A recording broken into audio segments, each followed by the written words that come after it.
Well, hey there, everybody. Rhonda Boyle here with rhondaboyle.com. And I have another tip sheet for those of you high in the StrengthsFinder talent theme of empathy. Empathy is a beautiful talent that is nurturing and is in the relationship building quadrant. And let me see, 19%, less than 19% of people who have taken the assessment, over 16.5 million people at the time of this recording, have empathy in their top 5, less than 19%. So here you go. Tip number 1, name what you feel. People high in empathy often feel everything, or you may feel just certain things. Sometimes you just know, you have a knowing. And if this is you, then learning how to put names to what you're feeling can really help you grow in discernment. Are you feeling sadness coming from someone? Are you feeling anxiety? Are you feeling anger? Do you sense someone is frustrated or anxious? But being able to identify these feelings by name is going to make you more astute and give you more information about your current situation. So that's tip number 1, name what you feel. Tip number two, identify how you know. How do you know that you know? It's important. Where are you feeling it? Is your brain giving you certain signals, or is it in your shoulders or in your chest or in your gut? Are you suddenly feeling nauseated? These are important clues. And being able to identify how you know will help you start to see the patterns. And then you'll start to be able to develop your empathy talent more quickly. You'll start to recognize when you see that pattern coming at you again from someone else, and that you'll be able to know. Tip 3 is help others name their feelings. Another way for you to develop your empathy talent into a strength is to help other people name their feelings. Sometimes other people cannot express what they're feeling, and they need a little help, and that's just what you're here for. Helping other people identify can really give them a greater understanding of themselves, and plus, knowing that you know, even though they never said a word, can help you break down walls and allow them to express and release any of that emotion. 4, use body language. To develop your empathy talent, start to convey understanding with your eyes or with a touch. You can actually touch someone on the shoulder, on the hand, or somewhere.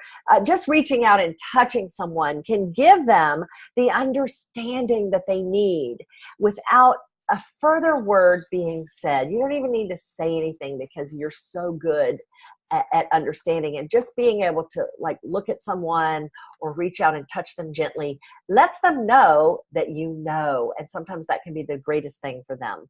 Okay, so number 5, identify your boundaries. Get this for sure.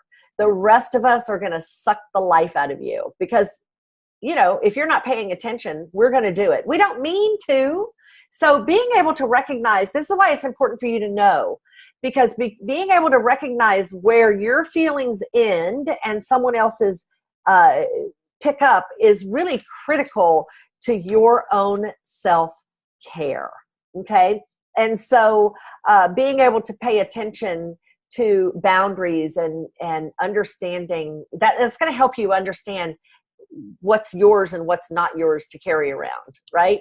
Okay, so let me see. Number 7, share your feelings. It's important that you not just know them and put them by name, but that you actually get them out and share them with other people. Have a debriefing opportunity.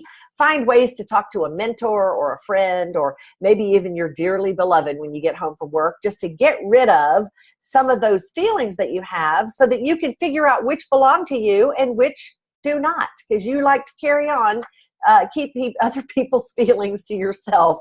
And so you want to be able to get rid of them, which brings me to number 7, very important, and that is have a daily ritual so that you can start to get rid of other people's energy. Other people's energy can actually stick to you in some ways. If it's negative, you're going to want to start some kind of self-care practice to get rid of it. You might even find the physical act of just shaking your hands or shaking yourself. You can even, like scrape energy in using your imagination and so forth. But you've got to be able to get rid of other people's energy. The practice of emotional freedom techniques, meridian tapping, some of those, meditation and so forth. There are lots of energy healing methods, and you probably should check into any of them to see if they might help you. Okay, so there you go. That's just a really, really important thing for you to start getting rid of other people's energy. So there you go. 7 ways to grow and develop your empathy talent. And real quickly, I'll go over them again. Number 1, start to name what you feel. Number 2, identify how you know you know. Number 3, help other people name what they're feeling. Number 4, use body language to convey meaning to other people. Number 5, identify your own boundaries. Number 6, share your feelings. And number 7, get rid of other people's energy. So there you have it. I hope those help you grow and develop your StrengthsFinder talent theme of empathy. And I appreciate you joining me. This is Rhonda Boyle with RhondaBoyle.com, and we will see you soon. Thanks for coming. Bye-bye.